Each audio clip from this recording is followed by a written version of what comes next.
doesn't wait for permission. It doesn't care if you're ready, doesn't care if you're strong, doesn't care if you've got plans for tomorrow. It doesn't knock, it doesn't call ahead. It arrives when it wants. In the middle of a quiet night, in the middle of a meal, in the middle of your life, it kicks down the door, scatters everything you thought you could count on, and leaves you bleeding where you stand. And once it arrives, it doesn't leave when you ask it to. It settles in. It makes itself at home. It crawls into your chest, and it stays there, whispering, gnawing, carving. People talk about healing. People talk about moving on, but pain doesn't move on. Pain digs in. It becomes a shadow you carry whether you want to or not. You don't forget pain. You forget laughter. You forget the taste of comfort. You forget the warmth of nights where everything felt simple. But you never forget pain. It marks you. It becomes part of the way you walk, part of the way you look at people, part of the way your silence weighs heavier than your words. Pain doesn't hand you soft lessons wrapped in kindness. Pain teaches with fire. It burns until you learn, and then it burns again to make sure you never forget. And the first thing pain kills is trust. Not hope, not love, not ambition. Trust dies first. You give someone your belief, your loyalty, your faith. You think they mean it when they say they'll stay, when they say they'll protect you, when they say you can count on them, and then you learn the truth. One betrayal, one broken promise, one moment where you reach out and the hand you thought was there is gone. Trust doesn't shatter in one strike. It bleeds out slowly. A crack here, a silence there, a look that tells you more than words ever could. And then it's gone, and once it's gone, it doesn't return. They tell you to believe again. They tell you not everyone's the same. They tell you to let people in. But you've seen the way faces change when it suits them. You've seen how quickly loyalty turns to betrayal when temptation whispers. You've heard words that sounded like love but felt like lies. And once you've seen it, once you've tasted it, you can't go back. Suspicion replaces trust. Suspicion becomes the habit you can't unlearn. You look at every smile twice. You weigh every word. You never take anything as truth without first wondering what's hidden behind it. Suspicion keeps you alive, but it leaves you cold. And when the cold sets in, when the suspicion has eaten away every piece of trust you had left, the war doesn't stay outside, it moves inward. The battlefield isn't out there anymore, it's in your head. You don't need enemies because you become your own.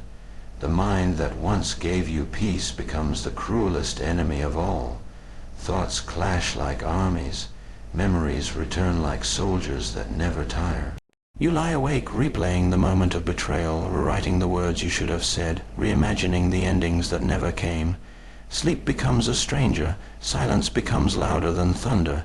You fight yourself every night, every morning, every time you're left alone long enough to think. And the cruelest thing is this: the enemy you're fighting in that battlefield isn't anyone else. It's you. You walk through crowds, but you're not with them. You sit at tables, but your mind is somewhere else entirely. They look at you and think you're calm, think you're strong, think you're silent by choice. But they don't hear the war raging in your head. They don't see the ghosts you fight. They don't know the noise that never stops. They don't realize that while they're talking, laughing, moving on, you're still standing in the ruins of a moment that broke you, and you're still fighting your way through smoke that no one else can see.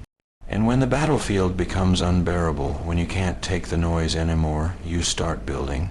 Not homes, not dreams, walls, invisible but stronger than steel, higher with every day that passes.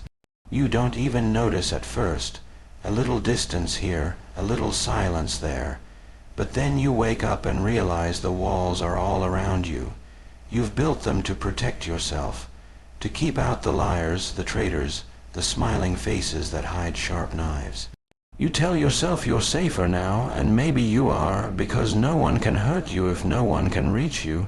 But walls don't just keep danger out, they keep everything out. They keep love out, they keep warmth out. They keep life out From the outside it looks like strength. They see someone untouchable, someone cold, someone who can't be broken.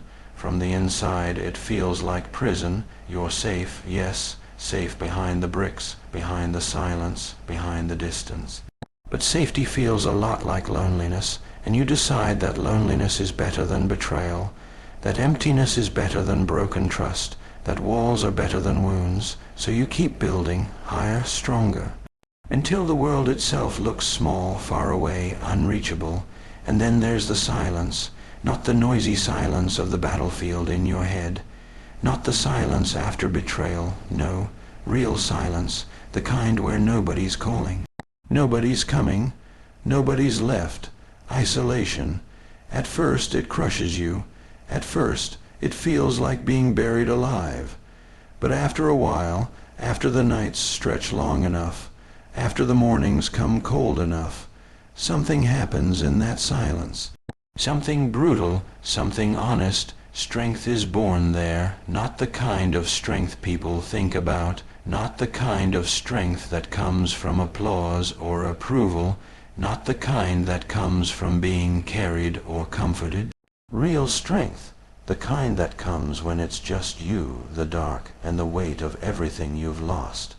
Isolation strips away everything false. It takes away the masks. It takes away the distractions. It leaves you standing naked before the truth of yourself, and the truth is hard.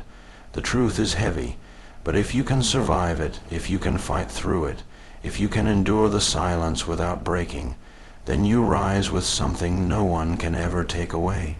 Once you've lived in isolation, once you've dragged yourself through nights where you thought you wouldn't see morning, once you've fought battles no one else even knew were happening, you stop fearing.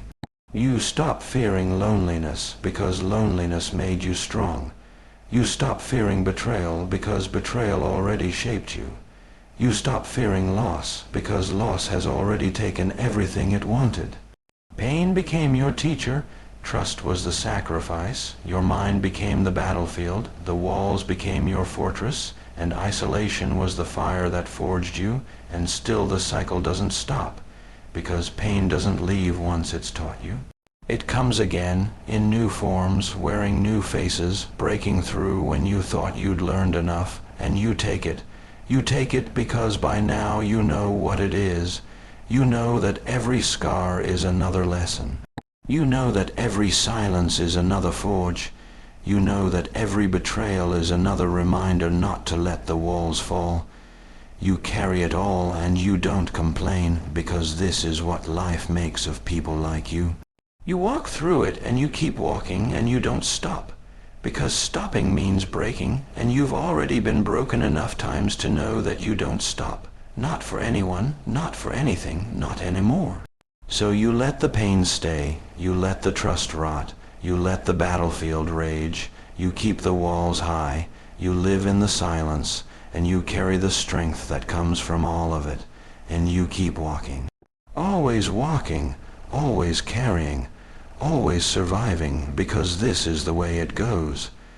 This is the way it always goes, and there's no ending to it. There never was, there never will be.